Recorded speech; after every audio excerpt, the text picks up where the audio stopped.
All right, man. BoMac explains what happened with the situation over there in the UK with the gun. Also, talks about the Spence rematch. So we're gonna get into all of that. But thumbs up the video, share the video, subscribe to the channel, fair use. Appreciate the love, support. Let's see what BoMac got to say. Hey, Dre, I got something to say. Brian, to the best you can, what happened? Man, I'm gonna be honest with you. I got caught with a firearm at the airport in my luggage, going underneath. And to tell everybody it was an honest mistake. I forgot it was in there. It had been in there a couple months since May, since we started camp with Terrence, and it turned up. It turned up at the airport. You know, so you usually carry a licensed firearm. Is that correct? Yeah, it was a license. It's a licensed firearm. You know. I know your lawyer didn't want you to talk about this, and I appreciate you. Oh man, we home free now. But yes, you are. He said we home free now. So for people that wanted to know what happened, it was the old, Brittany Griner situation, kind of like that. Joel Santana had a similar situation where these dudes probably have people prepare their luggage, or they don't prepare their luggage in advance, and they just grab some shit and be traveling, and he tried to take it over there. It's unfortunate, people want to rush, and that's one of the reasons why I tend to kind of take my time when I know I'm traveling. I've made mistakes traveling before, like I was taking my trunk from college back home.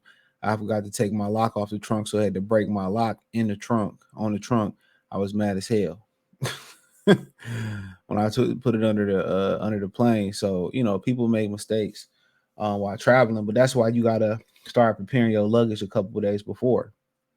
That's one of the beauties of buying new things for your luggage too, is buying new underwear, new socks, new clothes. Because guess what? I don't plan on, like some of the things you already have, you're probably wearing on an everyday basis. So you probably got to wash that stuff. You're going to wear it, then wash it, and then throw it in your luggage at before you leave, because that's what you wear every day. One of the great things about buying new things when you travel is that I can just throw the stuff in a luggage and be gone and be done with it. New toothbrush, new toothpaste, new whatever. I don't have to wait to the last minute to throw the stuff in the luggage. So yeah, that's why you should start preparing your luggage 2 or 3 days beforehand. Go through it, dump everything out. When you travel that much, you just got essential things that's in your luggage. Travel toothpaste, travel toothbrush. You probably got to travel, razors, travel whatever, clippers, travel soap. But like I said before, it's always good to, when you travel, you see a lot of people leave their stuff in the damn suitcase for months. And this is one of the great things about, being organized and having a little bit of ODC, what they call it, OB, whatever. I think ODC, having a little bit of that. The great thing about that is you just always want things to be organized, and naturally men are more organized, especially dudes that been to the penitentiary. You know what I'm saying? They are very, very organized people. I usually teach you to be patient and organized. That's one thing you'll learn about them. But a lot of men are naturally organized, and naturally kind of do the same thing. So you want to put yourself in a habit. I mean, they say a nice amount of millionaires make their bed up every day. That's one of the things you can start doing to put yourself in the right frame, is when you get up out the bed, make it up. You can look at that up. So, but yeah, I urge people to do that, bro. Like, when you get home, you get a little bit of rest, dump your luggage out, put your stuff in the dirty laundry, or hang it up, and take all your travel shit out, put it inside your nightstand or whatever, or put it in a place, sandwich bag, whatever. And then when you travel again, clean everything out, go through your luggage. You know what I'm saying? Start packing a couple days before, right before you leave. Go through your luggage, make sure ain't no bullshit in there. Because I'm thinking some of these situations, some people be setting these people up. Make sure ain't no weed pen, no marijuana, no bullshit in there. Make sure your stuff that's fluid is good to fly, and go through it yourself. Don't be taking luggage, from the last time you traveled. No. Don't be that person. Dump that shit out, put it back where it go. Then when you travel again, reload the bag so you know exactly in the bag. That's how you save yourself that hassle. That's how you save yourself that hassle. Straight up and down. Don't even play with it. But it's good he back. Um, some negligence on his behalf. But motherfuckers gotta stop being lazy with that luggage, bro. When you come dump that shit out, no matter if you going back the road, couple days, week, let dump it out, reset it again. Because some of that shit should be going to cleaner, some of that shit should be going to wash. Then you can't trust nobody neither. On top of all that bullshit, you can't trust nobody. So then people could be putting shit in your luggage, all types of stuff. Man, you don't put shit past nobody, bro. Because when you go to jail, that's when they deplete your pockets. But he switch over. He says Crawford and Spence rematch will have the same results. Believe Canelo and Terrence Crawford possible for 2024. I don't believe it's possible. Canelo don't take them type of risks. He said, I would even say at 160, if it happens at 160, if it happened at 47, it can happen at 122 pounds. It's going to be the same damn thing, said BoMac about his belief that Crawford will beat Spence again. And shout out for Terrence Crawford and all them dudes for getting BoMac out. One thing about Terrence Crawford you can say is that he take care of his people.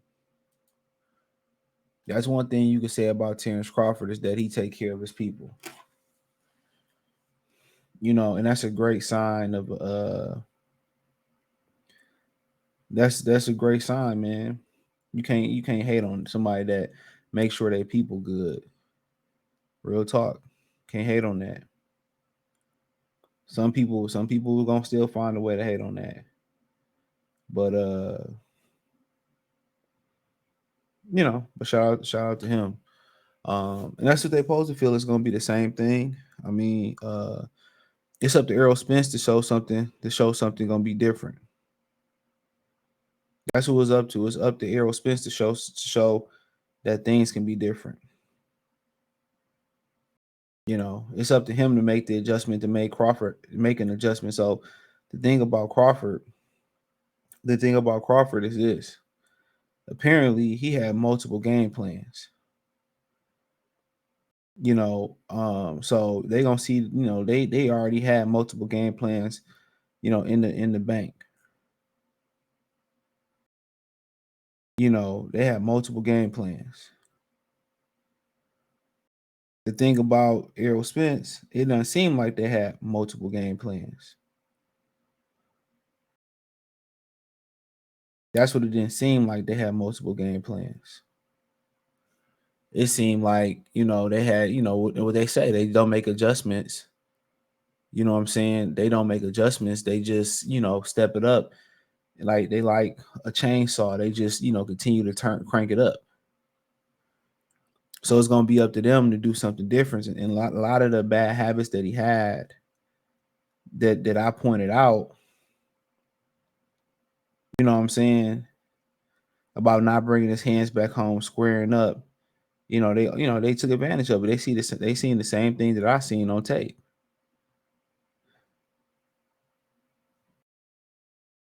They seen the same things that I seen on tape. And they took advantage of those same flaws.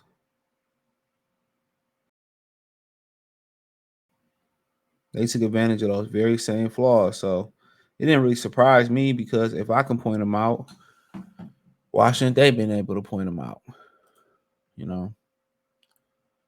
So he said it could be the Canelo fight, could be, but from what I hear, I think he's got 2 fights that are scheduled already. So we'll see, said BoMac, whether Crawford can face Canelo in 2024. So basically, what he's saying is they not unless something happened with Jamal Charlo or something happened with the Munguia fight. Basically, what he's saying is Canelo not they're not in the plans for Canelo. They're not in the plans. Sorry. I don't know what's going on here. My bad. They're not in the plans for Canelo. So, don't really surprise me. It don't surprise me.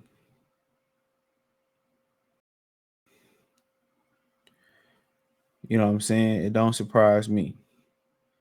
So Canelo don't want to take that. It's kind of like taking the it's kind of like excuse me. It's kind of like in my humble opinion, it's kind of like fading Dimitri Bivol. You know, guess what? Well, Bivol wanted to come down to 168 pounds, right? Right? Canelo got everything to lose and nothing to really gain. He could gain a WBA belt, you know. He could gain a WBA belt. But he could lose every belt in the process to a guy that's already beat him. So, chew on that for a minute. Chew on that for a minute. So, with Terrence Crawford, Crawford don't bring nothing to the table but risk. You beat him. You were supposed to beat him. He go the distance. You starting to slip. Your power starting to slip. You ain't that good. So it's a lot of risk on the line. But yeah, let me know what you girls and guys think, man. Thumbs up the video, share the video, subscribe to the channel. That subscribe button is the bell icon button. Hit all notifications, increase chance, get notifications. We go live or drop video financially. Want to support the channel? Cash App, $ CJ Good 313, Venmo CJ Good 313, PayPal link in the description. Hit the link tree. Find me on Twitter, Instagram, Spotify, Anchor, Cash App, Venmo, PayPal, Apple Podcasts, Google Podcasts, all 9. Linktree is in the description. Check my new channel out, Free Game 89, FR33 Game 89. That link's in the Linktree. Check out my Detroit channel, Mercy Sports Talk. Lions out here rolling. I see y'all trying to jump on the bandwagon, but hey, just be patient. I appreciate y'all. Peace.